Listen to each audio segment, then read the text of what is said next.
Bapak Ibu para jamaah sekalian, mari kita lanjutkan kisah-kisah Islami dari Al-Quran, yaitu kisah Nabi dan Rasul. Kita teruskan kisah Nabi Musa dan Nabi Harun alaihimassalam, di mana pada pertemuan sebelumnya telah kita ikuti bagaimana kisah Nabi Musa alaihissalam yang terusir ataupun yang lari dari Mesir karena ketakutan sehabis melakukan tindak kecerobohan, melerai dua orang yang bertengkar. Ternyata salah satunya terdorong dan terpukul oleh Nabi Musa, ya, dan karena itulah sehingga yang bersangkutan menjadi wafat atau meninggal dunia. Nah, sehingga Nabi Musa lari dari Mesir dan mengarungi perjalanan yang sangat jauh sampai ke Madian dan bertemu dengan dua orang gadis yang sedang antri untuk mengambil air buat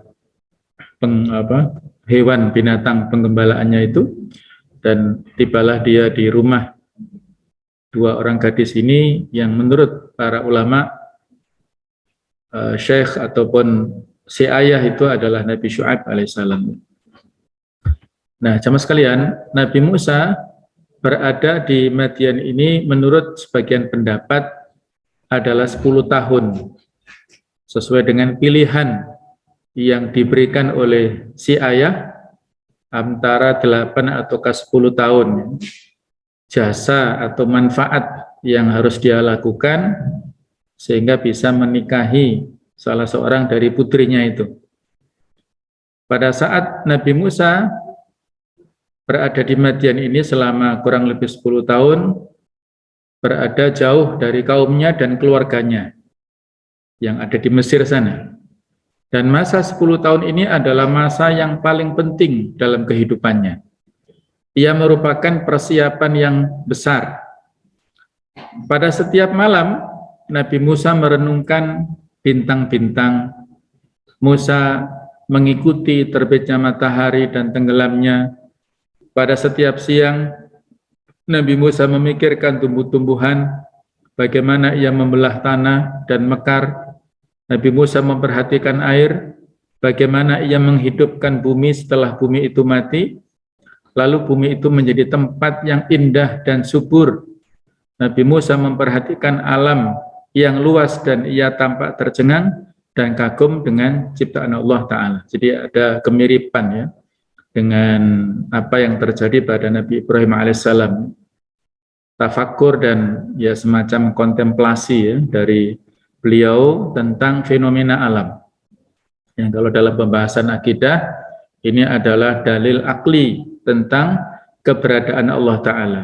Dalil secara rasional bahwa alam yang demikian tertata dengan rapi, dengan bagus, dengan indah, tidak mungkin terwujud dengan sendirinya.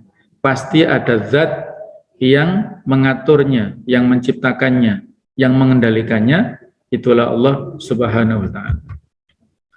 Nah, jemaah sekalian, sebenarnya pemikiran-pemikiran dan perenungan-perenungan tersebut jauh-jauh hari sudah tersembunyi di dalam dirinya dan menetap di dalam jiwanya. Bukankah Musa telah terdidik di istana Fir'aun? Ini berarti bahwa beliau menjadi seorang Mesir yang mempunyai wawasan yang luas. Kita tahu bahwasanya Mesir sudah memiliki peradaban yang bagus pada saat itu. Banyak juga orang-orang yang berilmu di sana, dan Nabi Musa juga difasilitasi oleh guru-guru yang berkompeten di bidangnya masing-masing. Sehingga bekal-bekal keilmuan itu sudah dimiliki oleh Nabi Musa sejak di Mesir, ya, tapi tidak berkembang, ya, karena ya barangkali fasilitas yang sangat lengkap sehingga kurang bisa membuka wawasan dan pola berpikirnya itu. Orang Mesir yang menunjukkan kekuatan fisiknya. Orang Mesir dengan segala makanannya dan minumannya. Jadi segala hal yang ada pada Musa berbau Mesir. Musa siap-siap untuk menerima wahyu ilahi dari bentuk yang baru, yaitu wahyu ilahi yang langsung datang tanpa perantara seorang malaikat di mana Allah Ta'ala akan berbicara dengannya tanpa perantara. Sehingga Nabi Musa diberikan julukan Kalimullah. Itu seorang Nabi yang diajak bicara oleh Allah Ta'ala secara langsung dari sisi suaranya ya, tapi tidak bisa bertatap muka.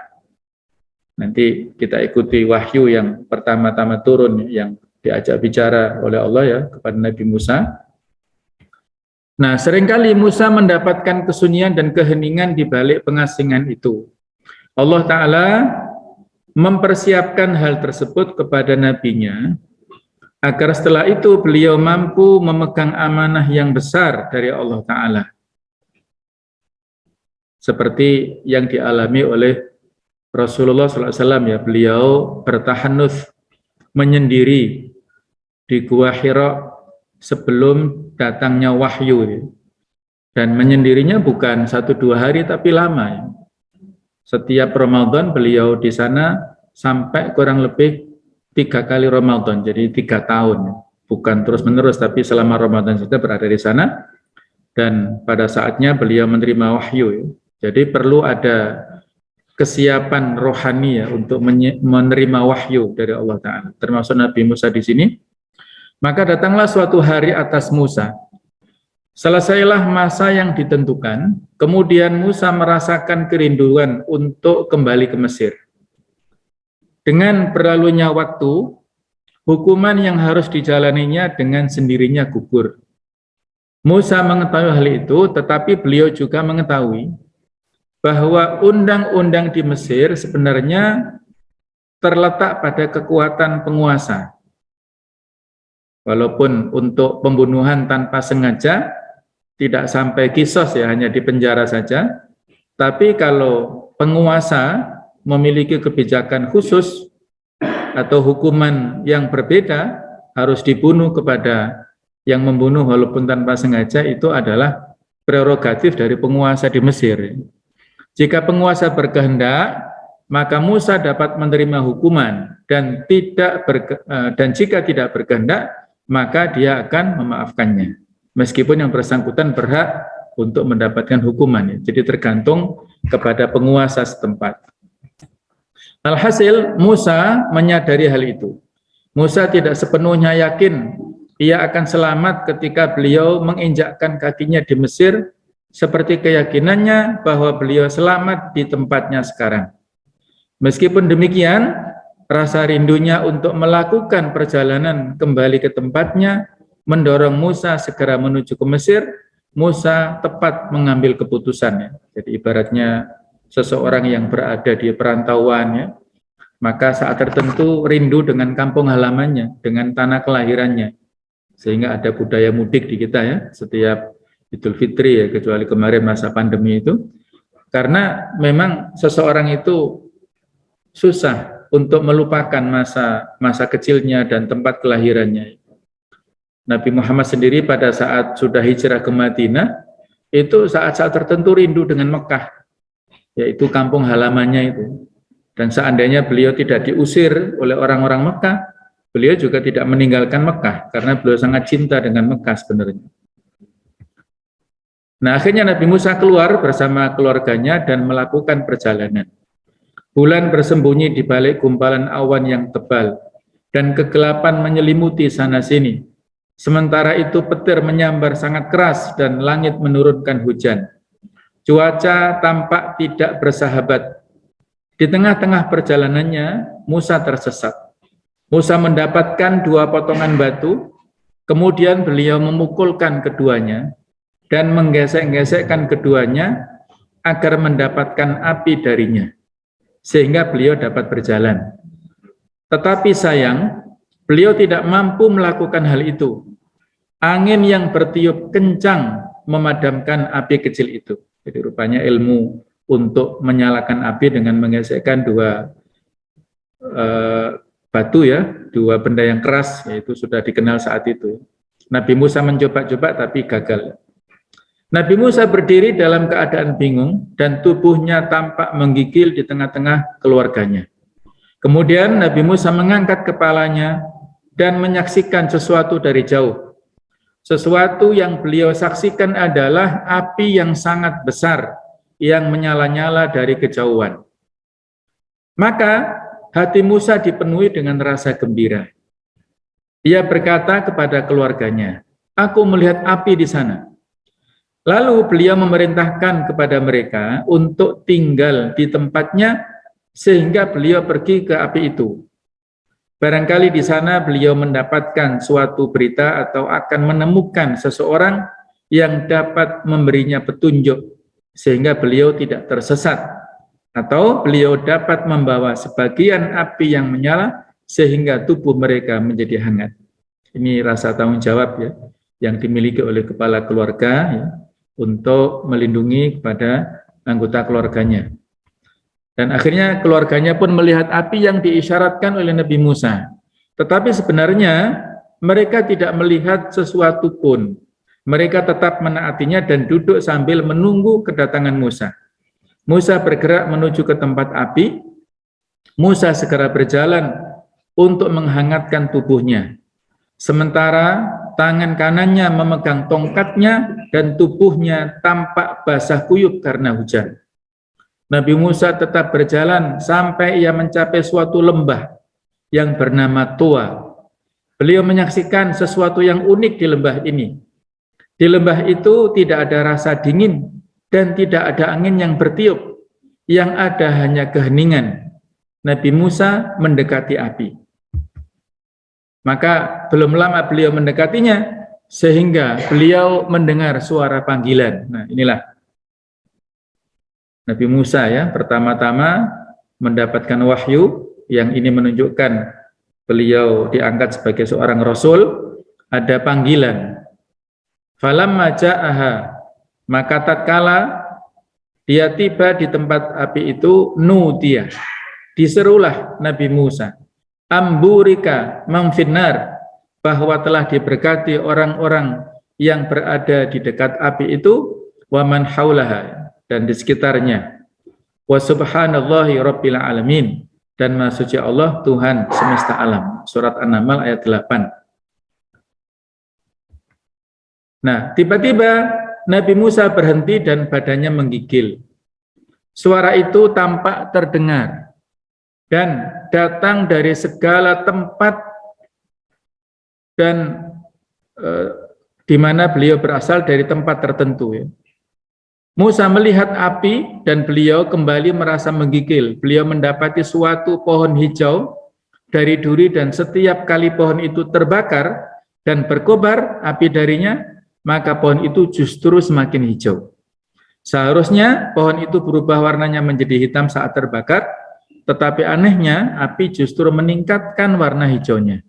Musa tetap menggigil meskipun beliau merasakan kehangatan dan tampak mulai berkeringat. Lembah yang di situ Nabi Musa berdiri adalah lembah Tua.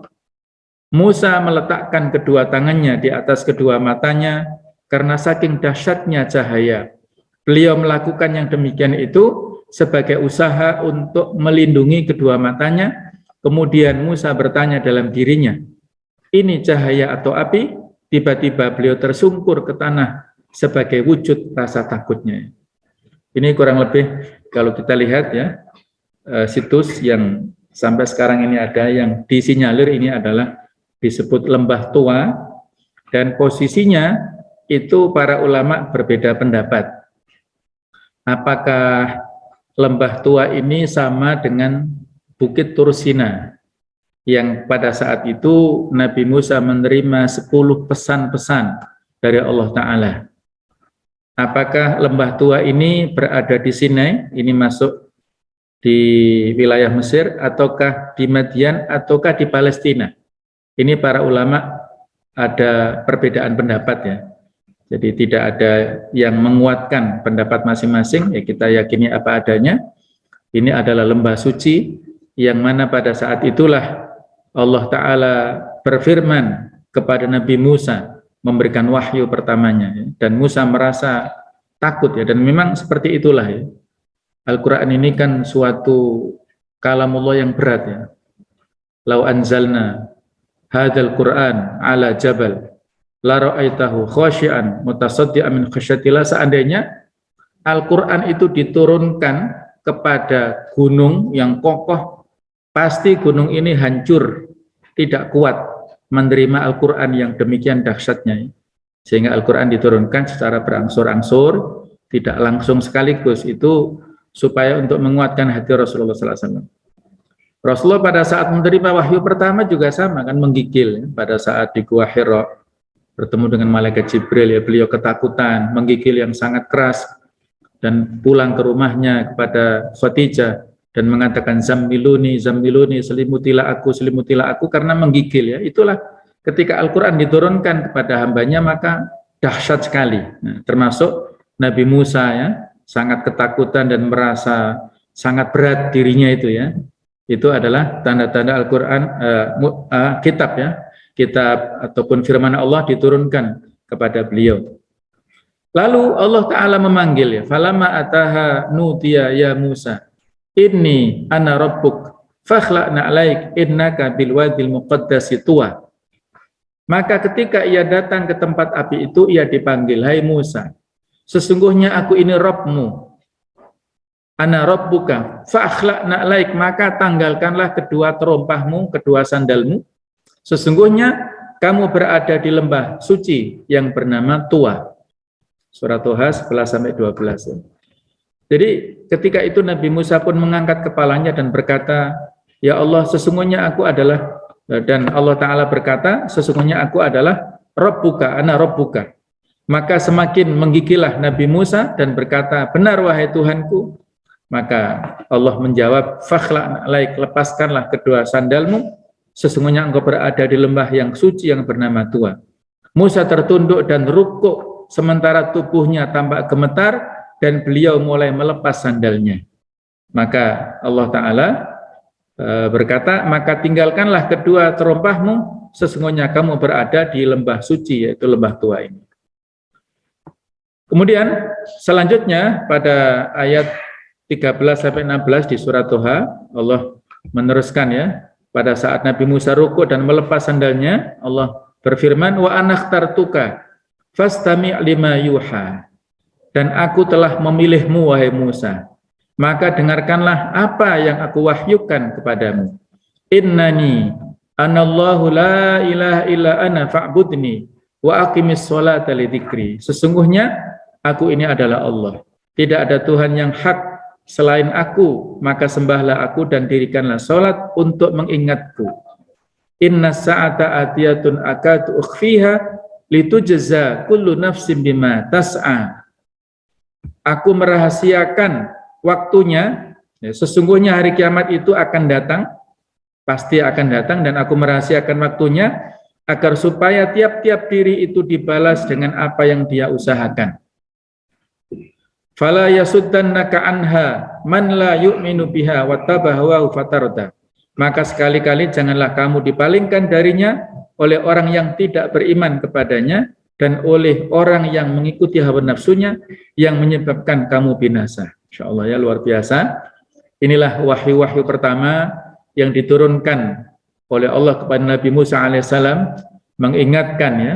Jadi kalimat wa anakhtartuka ini luar biasa, ya. Nanti ada ulasannya, ya. Allah Ta'ala secara langsung memilih Nabi Musa dan memberikan wahyu kepadanya. Kemudian ada perintah untuk bertauhid, yaitu mengatakan kalimat la ilaha illallah, memiliki akidah yang lurus. Ada perintah untuk ibadah, dan juga ada perintah sholat dalam rangka untuk mengingatnya, dan juga mengingatkan iman kepada hari akhir, hari kiamat, dan janganlah kita tergoda ataupun mengikuti bisikan-bisikan daripada orang lain dan mengikuti hawa nafsu, ya. Luar biasa. Nah, jamaah sekalian, dalam tafsir Ibnu Katsir dijelaskan, Nabi Musa diperintahkan untuk melepas terompahnya karena sebagai bentuk penghormatan kepada tanah suci tersebut. Dan ada yang mengatakan bahwa perintah melepas terompah itu agar bumi yang suci tadi diinjak dengan telapak kaki terbuka. Jadi di satu sisi memang ada yang mengambil sudut pandang bahwa memakai sandal itu adalah tradisi para nabi sejak dulu. Kemudian juga pada saat kita masuk masjid, ya, melepaskan sandal, ya rupanya tradisi ini sudah ada ya sejak pada zaman Nabi Musa ini. Sa'id bin Jubair mengatakan, menyatakan Allah memerintahkan Nabi Musa untuk melepas terompahnya sebagaimana ketika seseorang hendak masuk Ka'bah. Juga seperti itu ya, Ka'bah di Masjidil Haram. Menurut Ali bin Abi Thalha dari sahabat Ibnu Abbas, kata tua itu merupakan jurang, tempat Nabi Musa bertemu dengan Tuhannya. Sedangkan dalam kitab Tafsir At-Tabari dijelaskan bahwa ulama berbeda pendapat tentang alasan diperintahkannya Nabi Musa melepas terompahnya. Sebagaimana ulama menyatakan bahwa latar belakang diperintahkan seperti itu karena terompahnya Nabi Musa terbuat dari bangkai kulit himar ya. Jadi inilah perbedaan di antara ulama ya, yang memang ini sesuatu yang biasa ya. Jadi ada sudut pandang yang lain bahwa karena terompah atau sandalnya Nabi Musa itu terbuat dari bangkai kulit himar sehingga ada unsur-unsur yang najis gitu ya, sehingga disuruh untuk melepas pada saat berada di lembah yang suci itu. Maka atas dasar itulah Nabi Musa dilarang untuk melangkahkan kakinya di lembah suci tersebut dengan beralaskan terompahnya karena tempat yang suci harus dilewati oleh badan yang suci pula.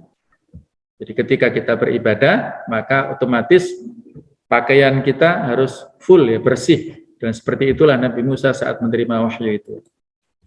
Nabi Musa semakin gemetar saat beliau menerima wahyu dan pada saat berdialog dengan Allah Ta'ala, Allah yang maha pengasih dan maha penyayang. Pada saat itu Allah berfirman, wa matilka biyaminika ya Musa. Apakah itu yang ada di tanganmu wahai Nabi Musa? Qala hiya asaya. Nabi Musa mengatakan ya, ini adalah tongkatku. Bertambahlah keheran Nabi Musa, maka Allah adalah zat yang mengajaknya berbicara dan tentu dia lebih mengetahui daripada Nabi Musa tentang yang dipegangnya. Lalu mengapa Allah bertanya kepadanya jika memang dia lebih mengetahui darinya? Tak ragu lagi bahwa di sana ada hikmah yang tinggi. Musa menjawab pertanyaan itu dengan suaranya yang tampak menggigil. Ini adalah tongkatku. Hiya asoya, ini adalah tongkatku. Aku bertelekan, artinya bersandar kepadanya, dan aku pukul daun dengannya untuk kambingku. Jadi untuk sebagai fungsi sambit ya. Wa ahusyu biha ala ghanami wa liya fiha ma'aribu ukhra. Dan juga berfungsi bagiku adalah keperluan yang lain, yang selain daripada itu. Qal alqiha ya Musa. Allah memerintahkan, lemparkanlah tongkatmu itu wahai Nabi Musa. Fa'alqaha, maka Nabi Musa melemparkan tongkat tersebut. Fa'idha hiya hayyatun tas'a, maka tiba-tiba saja tongkat itu berubah menjadi ular yang bergerak-gerak. Qala khudha, kata Allah, ambillah tongkat itu, wala takhaf, jangan takut, sanu'iduha siratahal ula, aku akan mengembalikannya seperti kondisi semula. Jadi ular tersebut akan kembali ke tongkat pada yang awalnya itu. Itulah yang perintah Allah Ta'ala pada awal-awal tersebut ya.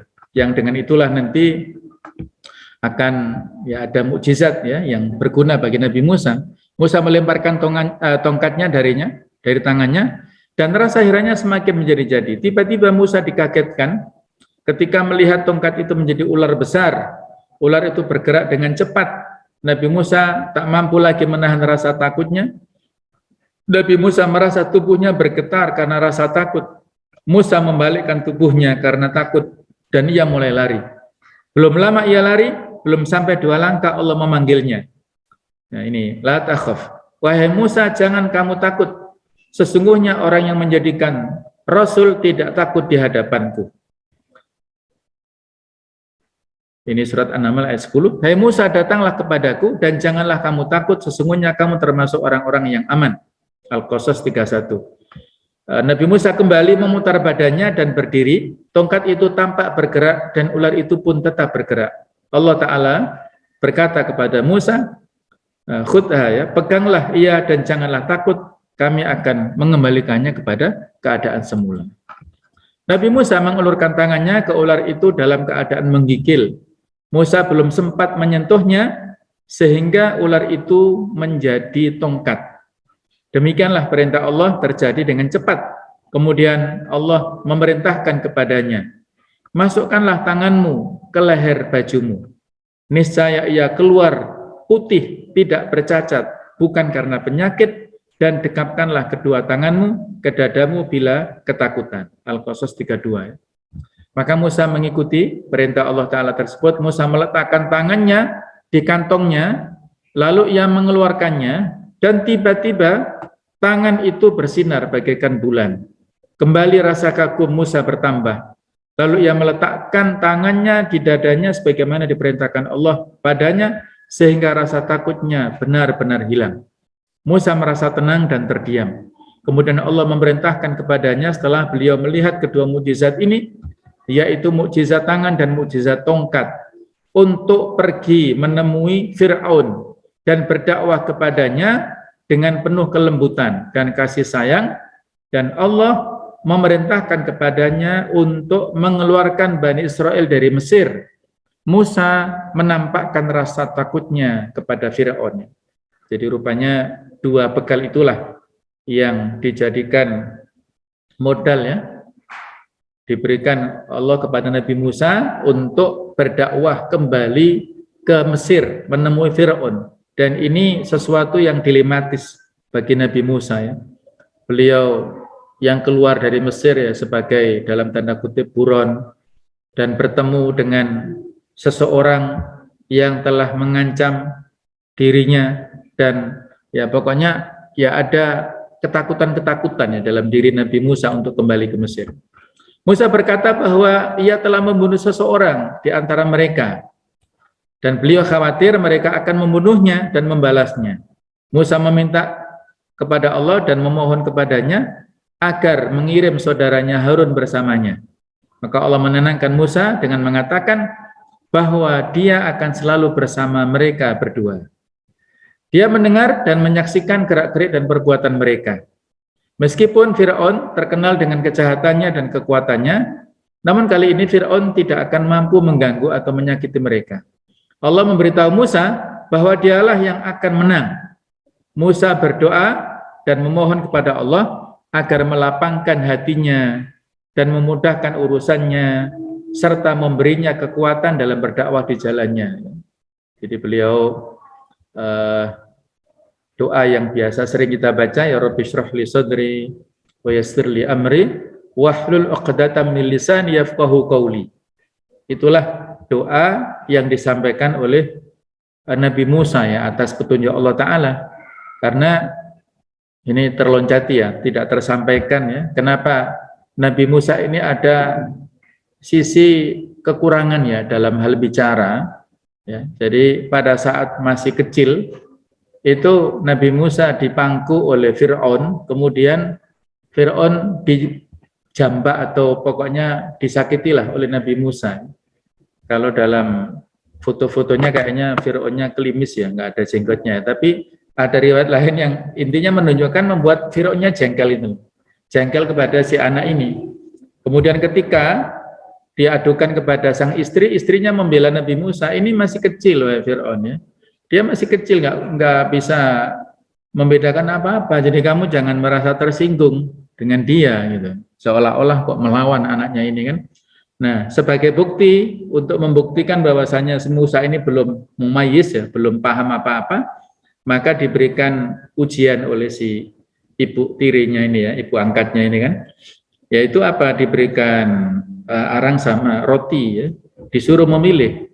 Nah, ternyata Allah memberikan ilham kepada Nabi Musa memilih arang itu dan seolah-olah dimakannya, dan karena itulah sehingga lidahnya ada, ya, seolah-olah ada cacatnya, gitu, ya, karena makan arang yang panas seperti itu. Allahu a'lam, itu menurut riwayat pendapat seperti itu, sehingga ketika bicara ada yang kurang jelas, ya, maka beliau dalam doanya, wahlul uqdatam min lisani, uraikanlah ikatan di dalam lidahku, supaya bisa jelas orang yang mendengarnya. Nah, tidak terbata-bata ya, tidak gagap dalam bicara. Nah, itulah yang biasa kita juga doa seperti itu ya. Itu Nabi Musa alaihissalam yang berdoa dan kemudian minta supaya diberi pendamping.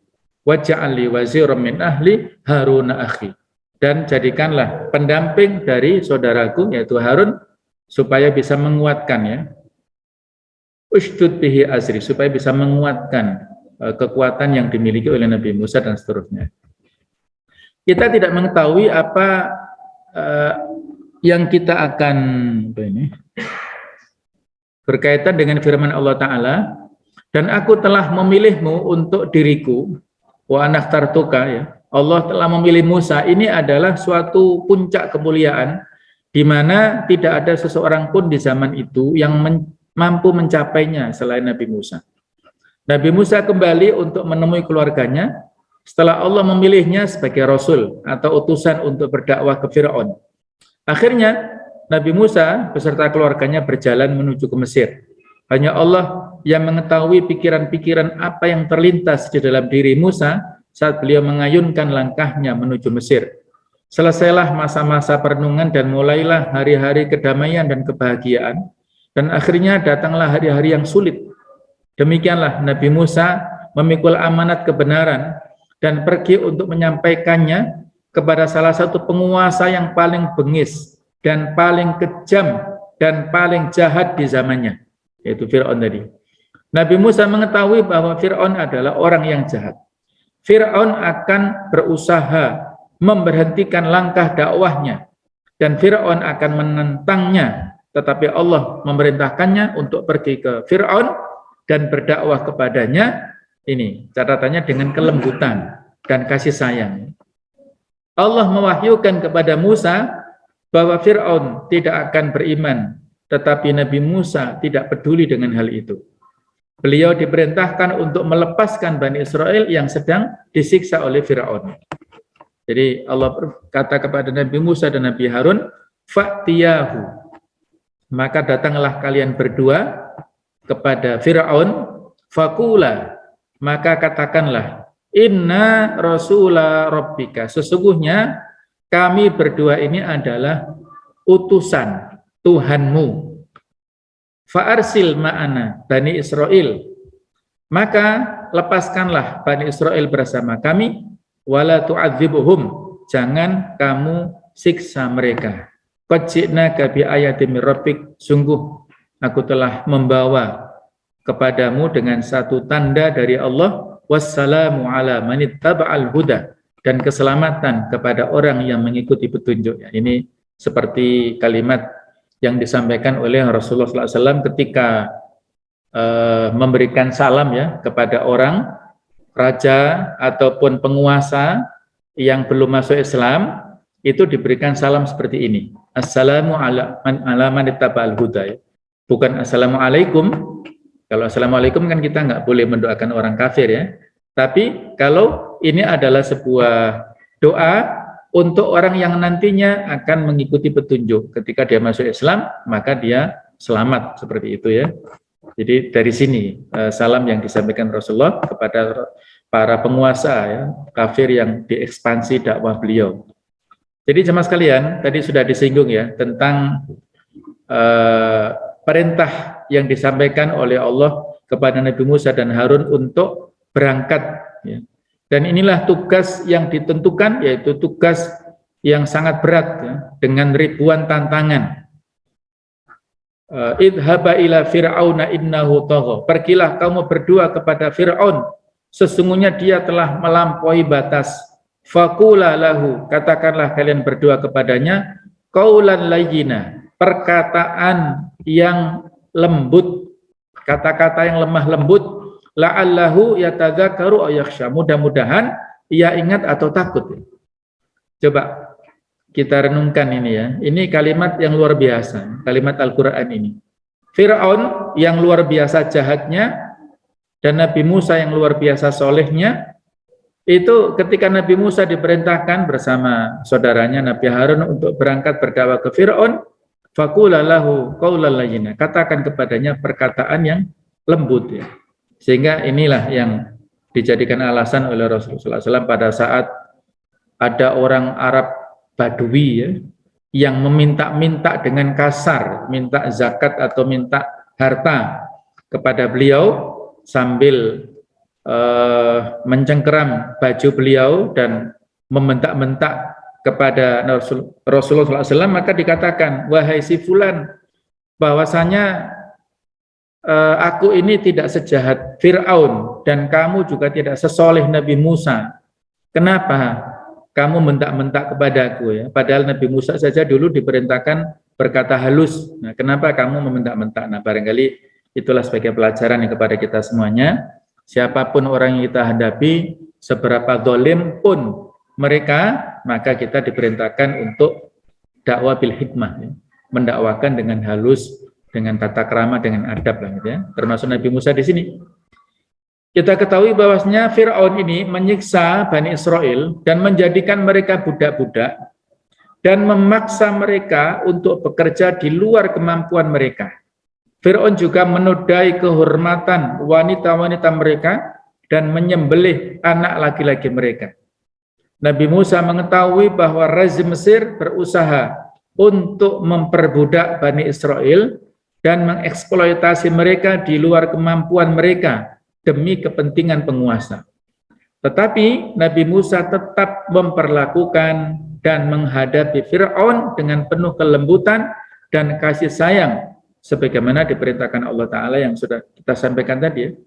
Karena bagaimanapun juga ya semacam ayah angkat ya, yang mengasuh ya, mengasuh Musa pada saat kecil walaupun lewat istrinya ya.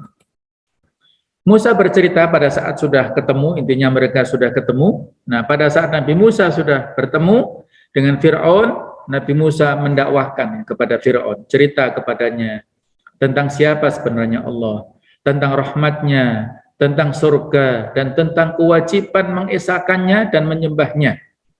Beliau berusaha membangkitkan aspek-aspek kemanusiaan Fir'aun melalui pembicaraan tersebut.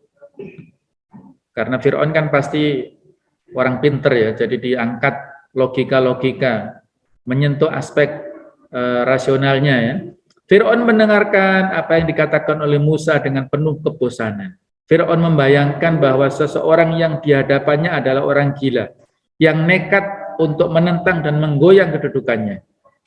Kemudian Fir'aun mengangkat tangannya dan berbicara, "Apa yang engkau inginkan, hai Musa?" Musa menjawab, "Aku ingin agar engkau membebaskan Bani Israel." Fir'aun bertanya, "Mengapa aku harus membebaskan mereka bersamamu, sementara mereka adalah budak-budakku?" Musa menjawab, "Mereka adalah hamba-hamba Allah, Tuhan pengatur alam semesta." Maka dengan nada mengajak Fir'aun bertanya, "Bukankah engkau mengatakan bahwa namamu Musa?" Nah, maka ya, Musa menjawab, "Benar." Fir'aun berkata, "Bukankah engkau yang kami temukan di sungai Nil saat engkau masih kecil, yang tidak mempunyai daya dan kekuatan?" Jadi rupanya Fir'aun juga tidak kalah pinternya ya, berusaha untuk membantah logika-logika Nabi Musa dengan mengungkap jasa-jasanya dulu. "Bukankah engkau Musa yang aku didik di istana ini, lalu engkau memakan makanan kami dan meminum air kami, dan engkau menikmati kebaikan-kebaikan dari kami? Bukankah engkau yang membunuh seseorang, lalu setelah itu engkau lari?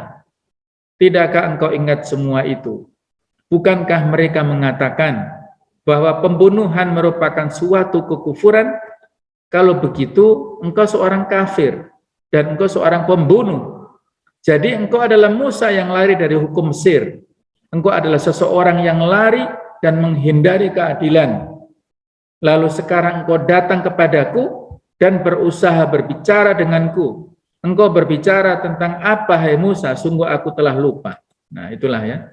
Jadi rupanya Fir'aun berusaha untuk membuat Musa down ya, dan tidak punya kepercayaan diri lagi. Musa mengerti bahwa Fir'aun mengingatkan padanya tentang masa lalunya. Dan Fir'aun berusaha menunjukkan kepadanya bahwa ia telah mendidiknya dan berlaku baik padanya. Musa juga memahami bahwa Fir'aun mengancamnya dengan pembunuhan. Musa memberitahu Fir'aun bahwa ia bukan seorang kafir ketika membunuh seorang Mesir, tetapi saat itu beliau melakukannya dengan tidak sengaja. Jadi klarifikasi ya. Beliau memiliki hak jawab lah seperti itu ya. Musa memberitahu Fir'aun bahwa ia lari dari Mesir karena khawatir akan pembalasan mereka. Pembunuhan yang dilakukan olehnya bersifat tidak sengaja. Musa tidak bermaksud untuk membunuh seseorang. Musa telah memberitahu Fir'aun bahwa Allah telah memberinya hikmah dan menjadikannya salah seorang rasul. Nah, seperti itu. Maka Allah Subhanahu wa taala menceritakan sebagaimana dialog antara Nabi Musa dan Fir'aun dalam surat Asy-Syu'ara ya. Bahwasanya beliau Allah taala berfirman, dan ingatlah ketika Tuhanmu menyeru Musa dengan firman-Nya, datangilah kaum yang lalim itu, yaitu kaum Fir'aun. Mengapa mereka tidak bertakwa? Maka berkatalah Musa, ya Tuhanku, sesungguhnya aku takut bahwa mereka akan mendustakan aku. Dan karenanya sempitlah dadaku dan tidak lancar lidahku, maka utuslah Jibril kepada Harun. Dan aku berdosa terhadap mereka, maka aku takut mereka akan membunuhku. Allah berfirman, janganlah takut, mereka tidak akan dapat membunuhmu. Maka pergilah kamu berdua dengan membawa ayat-ayat kami, yaitu mukjizat. Sesungguhnya kami bersamamu mendengarkan apa yang telah mereka katakan. Maka datanglah kamu berdua kepada Fir'aun dan katakanlah, sesungguhnya kami adalah Rasul Tuhan semesta alam. Lepaskanlah Bani Israel pergi beserta kami. Fir'aun menjawab, bukankah kami telah mengasuhmu di antara keluarga kami?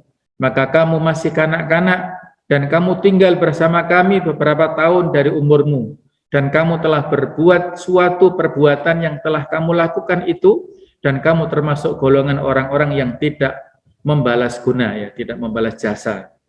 Berkata Musa, aku telah melakukannya, sedang aku di waktu itu termasuk orang-orang yang khilaf. Lalu aku lari meninggalkan kamu ketika aku takut padamu, kemudian Tuhanku memberikan kepadaku ilmu, serta dia menjadikanku salah seorang di antara rasul-rasul. Berikutnya, Musa berkata dan tidak mempedulikan ejekan Fir'aun, Tuhan kamu dan Tuhan nenek moyangmu yang dahulu. Fir'aun berkata kepada mereka yang datang bersama Musa dari Bani Israel, sesungguhnya Rasulmu yang diutus kepada kamu sekalian benar-benar orang gila. Musa kembali berkata dan tidak memperhatikan tuduhan Fir'aun dan ejekan-ejekannya, Tuhan yang menguasai timur dan barat dan apa yang ada di antara keduanya. Kayaknya ada yang ketinggalan. Oh ya, ini ada yang ketinggalan ya. Jadi kemudian pada saat itu Nabi Musa emosi ya, karena diingatkan bahwa ia telah berbuat baik kepada Musa. Musa bangkit dan berbicara kepadanya, kepada Fir'aun, ya, budi yang kamu limpahkan kepadaku itu adalah disebabkan kamu telah memperbudak Bani Israel. Musa ingin berkata kepadanya, apakah engkau mengira bahwa nikmat yang engkau berikan kepadaku, lalu engkau merasa telah berbuat baik padaku, di mana aku adalah salah seorang laki-laki dari kalangan Bani Israel? Apakah nikmat ini sebanding dengan cara-caramu memperlakukan bangsa yang besar ini, di mana engkau memperbudak mereka?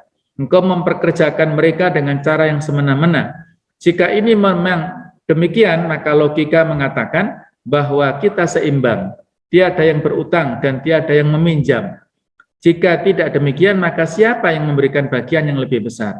Alhasil masalahnya adalah dakwah di jalan Allah Ta'ala, yaitu satu urusan yang aku tidak membawa kepadamu dari diriku sendiri. Aku bukan utusan dari bangsa Bani Israel, aku bukan juga utusan dari diriku sendiri, tetapi aku adalah seorang utusan dari Allah. Aku adalah utusan Tuhan pengatur alam semesta.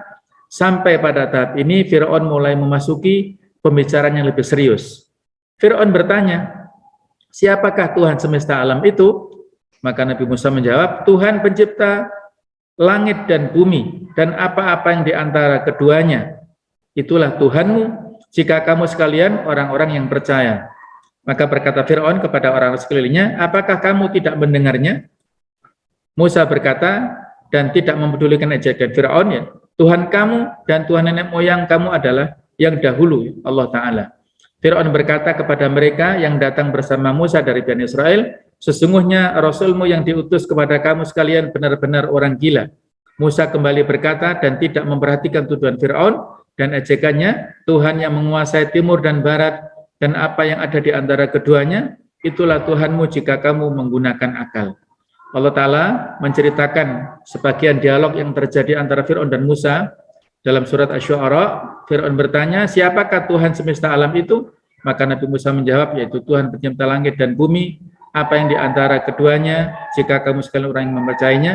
Maka Fir'aun berkata, apakah kamu tidak mendengarnya? Musa berkata, Tuhan kamu dan Tuhan nenek moyang kamu adalah Allah SWT. Jadi ini potongan ya dari ayat-ayat yang sudah memang tidak dalam satu rangkaian ya, sebagaimana sudah pernah kita singgung, cerita tentang Nabi dan Rasul tidak satu rangkaian di satu surat, tapi berpencar-pencar yang satu sama lain saling melengkapi, yang mana ini adalah dialog yang sangat berbobot, logika-logika yang disampaikan oleh Nabi Musa kepada Fir'aun, ada tanya jawab yang luar biasa, yang mana Fir'aun ya karena dia sudah tertutup ya mata hatinya dengan kekufuran, dengan kedzaliman, maka susah untuk menerima dakwahnya Nabi Musa alaihissalam. Bagaimana kelanjutannya? Insya Allah akan kita teruskan pada pertemuan akan datang. Mudah-mudahan ada manfaatnya. Kurang lebihnya mohon maaf. Subhanakallahumma wa bihamdika asyhadu an la ilaha illa anta astaghfiruka wa atubu ilaik.